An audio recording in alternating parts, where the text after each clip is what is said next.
Okay. So my name is Sheena Surslev, and I work in the Office of Institutional Effectiveness and Planning here at Mason. One of the opportunities that I have in my position is that I get to work with faculty on their annual assessment submissions. So I wanted to share a little bit about the feedback process that's been taking place over the last couple of years, and also provide an opportunity for any questions about annual assessment generally or about this feedback process specifically. So thank you for joining, and I look forward to having a conversation about assessment efforts here at Mason so far.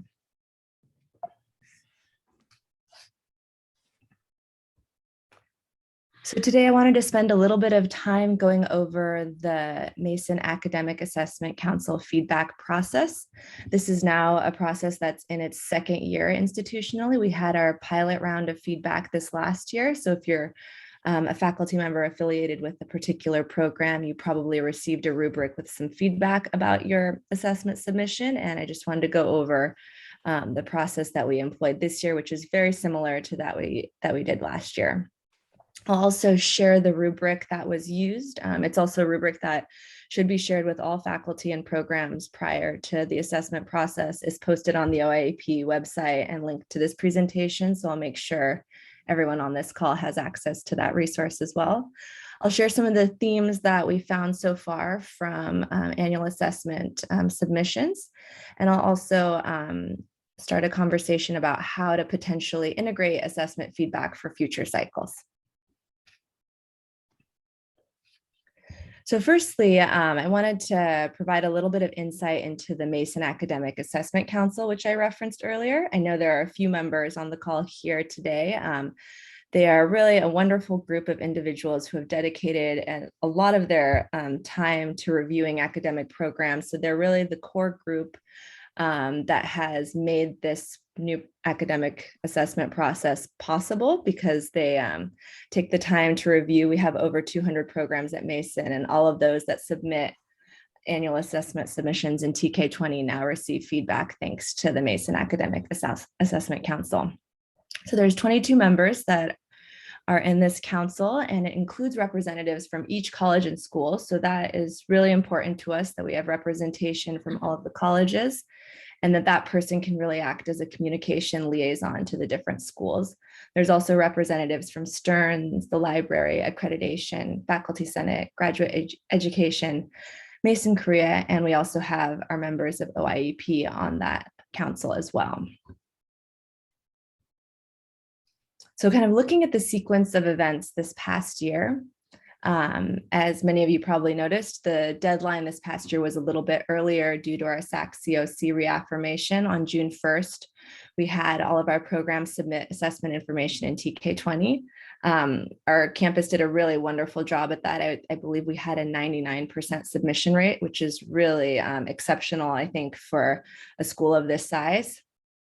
And then once that information is inputted in TK20, from September to January, we had the Mason Academic Assessment Council review those submissions. So how we did that logistically was pair them into groups of about 3 or so, and each group had about 20 programs to look at. And then they each scored them separately using a rubric, and then came together and created one final score from 1 through 4 for each of the different fields. And then that's the information that is shared back with each academic program. So this is where we are now, kind of February, March of 2022. I will conduct kind of this session and a similar one tomorrow, where I just share what the process was like. And then after that information, we'll share the actual rubrics with the different programs. Nothing's been sent back yet at this point, but that will happen over the course of the next month. And we'll also provide an overview for the different colleges and schools so they can see how the different academic program rubrics look. And then finally, I did want to share that the deadline to submit materials in TK20 for this year is a little bit later. It's June 31st, so there's a little bit more time compared to the June 1st deadline last year.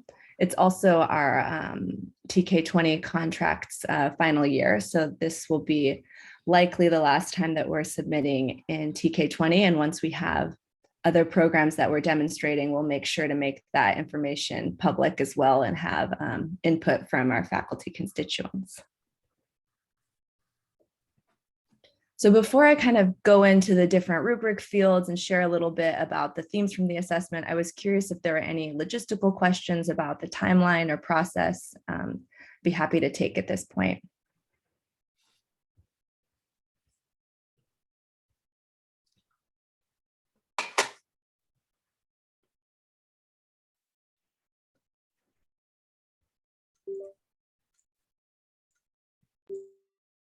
All right, there'll definitely be more opportunities for questions coming up. So if you think of something, please feel free to either raise your hand or use the chat function. Any of those work great.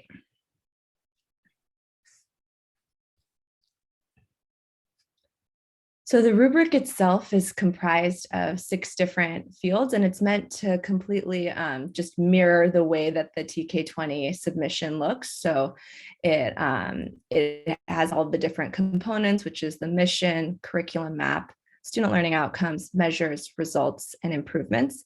And each of those fields, we've given a kind of 1 through 4 score, with 4 being exemplary and 1 kind of being not complete, 2 being developing, 3 being proficient. So that's kind of the way that the rubric is laid out. I'll go through kind of what an exemplary submission looks like for each of those different fields. And so just to share what reviewers were looking for in annual assessment submissions.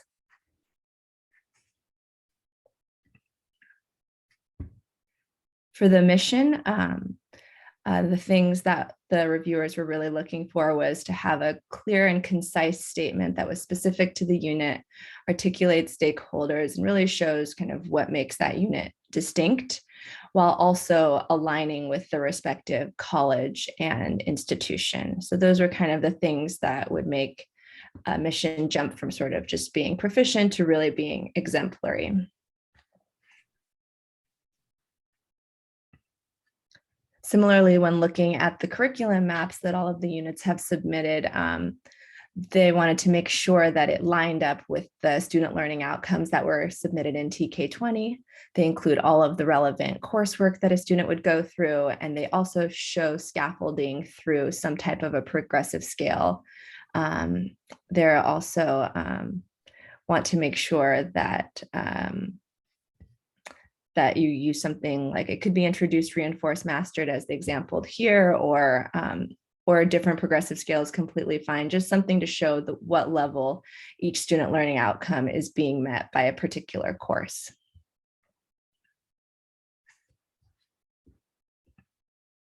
And moving to the student learning outcomes themselves, we wanted to make sure that they were measurable and written using action verbs, and that they were at the appropriate level of learning.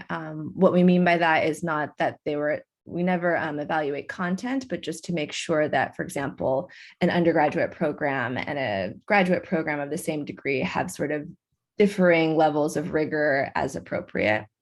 And then one thing that we really looked for was to try and write these outcomes in a way that it addresses one large topic rather than combining several topics, so keeping it sort of single-barreled.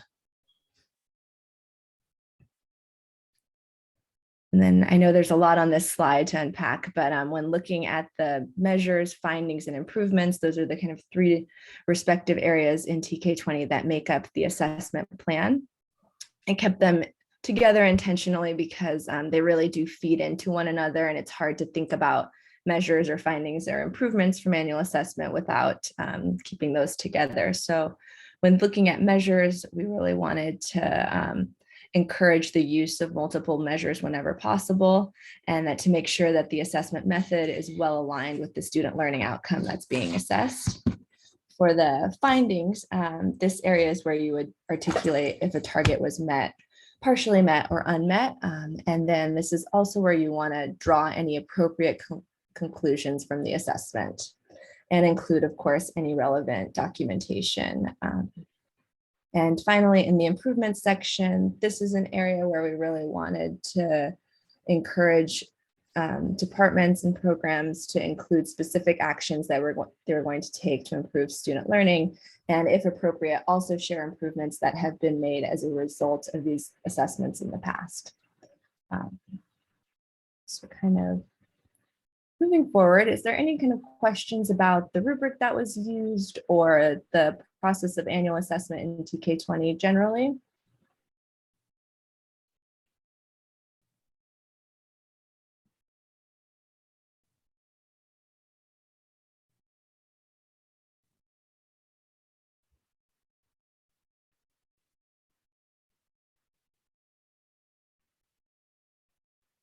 Okay.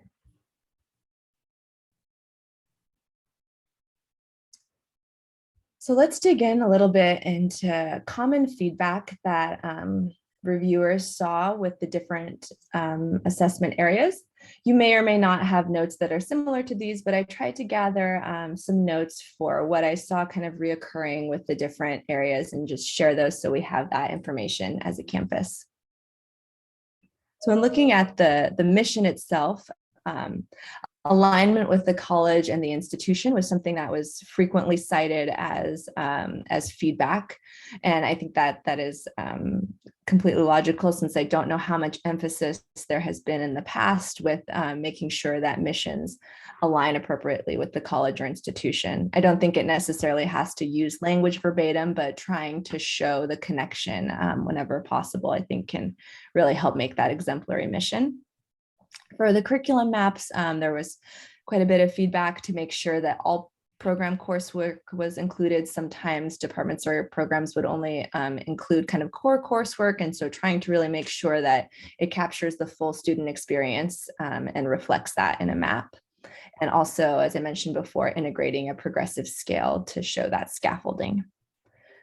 For student learning outcomes, really predominantly the feedback that I saw was to try and really focus on one concept per outcome. It can become challenging to measure when there are many concepts wrapped into one outcome, and that kind of reflects itself in the assessment plan sometimes. So student learning outcomes really are the foundation of a lot of assessment efforts. So focusing on one concept can be really helpful in that space. For the method section, this year I noticed there was a lot of reference to rubrics, which is great. I think there were a lot of rubrics developed based on feedback from the last cycle, and would just encourage units to attach rubrics when they're referenced, so it can be helpful for the reviewers to see what's being used in that space. For the results section, the programs did a really great job of sharing what happened and sharing the appropriate rubrics. But if there were any relevant conclusions, I think that can also be included in that space. So you don't have to simply report what happened in the assessment, but if you've noticed kind of different steps that you're going to take as a department or other conclusions as a result of the assessment, those can also be integrated there. And then finally, in the improvement section, including any specific milestones and action items would be helpful. And also, there were some instances where there were limitations, which is completely understandable, but knowing that you can also integrate incremental improvements or just small improvements to the assessment process in this space would be very appropriate for the level of improvements expected for annual assessment. So it doesn't necessarily need to be any type of overhaul, but just small baby steps. So I was really happy to kind of see looking at average scores in each of the areas in 2021 and average scores this year for 2022. All of the areas seem to be going up. There are still a few programs that aren't captured yet in this space, so these numbers may change slightly, but overall it does look like there is improvement in all of the different areas. So that's encouraging that hopefully this feedback is being supportive and helping units kind of prioritize time, because the intent is really not to add any additional burden to faculty, but more just to give feedback so that you're not submitting this information and putting effort into a void. Know that there's kind of someone else on the other end that's trying to help and support and give constructive feedback for future submissions. So all of the areas look like they're going up. Kind of a few specific things that I'd noticed from just the programs that I reviewed myself and the feedback that I was looking at when going through the rubrics. There seems to be a lot of curriculum maps that were updated since the last cycle, which was nice to see those being updated to reflect current curriculum and integrate a scale. There seems to be improved alignment with measures, and oftentimes I saw tailored rubrics, which was, I think, helps the assessment process. And probably the most kind of dramatic kind of change that I saw was better documentation of improvement plans. A lot of times assessment shows that things are going well, and sometimes that means that the improvements are not necessarily documented in the past. But I thought that at least in this last year's submissions, that even when the targets were met, there was often still improvements that were documented by the program, which I think is really nice to see for us as a campus to show our kind of commitment to continuous improvement for our students. So those were kind of some of the meta themes that I picked up when just looking at the different programs. And so kind of stepping back a little bit to look at the purpose of this feedback, since many of you are probably faculty in different program areas and you might be receiving a rubric for a submission that you had done this past year. So the reason that we're doing this is we want to be able to acknowledge exemplary assessment efforts. It's been really helpful for us to pull out programs that are doing this work really well. We've been highlighting them on the OIEP website. So I plan to reach out again to different units that have strong components of assessment plans and highlight those on our website. It's also, we hope to be able to provide some concrete feedback for programs so that they use this as an opportunity as a conversation starting point with faculty, knowing that the people reviewing the program may not be disciplinary experts, but are simply trying to give you feedback from what it looks like from an outside perspective about the quality of the assessment submission. And then finally, this process has been really helpful for us as a campus and our office to, excuse me, document holistic trends and then provide appropriate resources accordingly.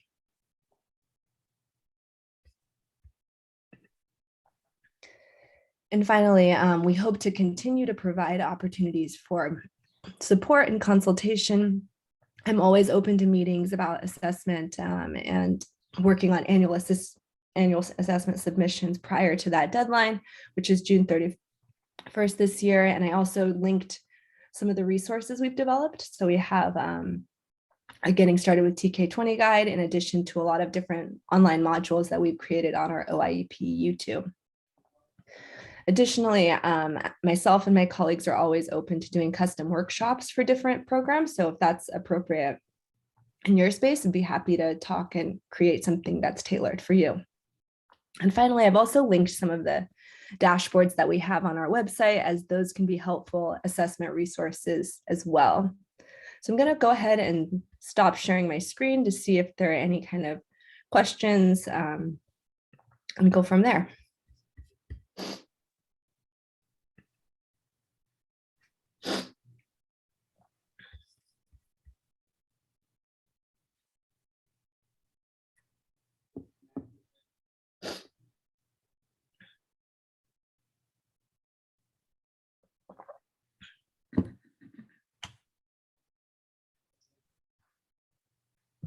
And just to reiterate timeline, I would expect in the next few weeks, if you're somebody who's the assessment contact for your academic program, that you would be receiving a rubric with sort of a 1 through 4 score for each of the fields that I had mentioned and some qualitative feedback as well.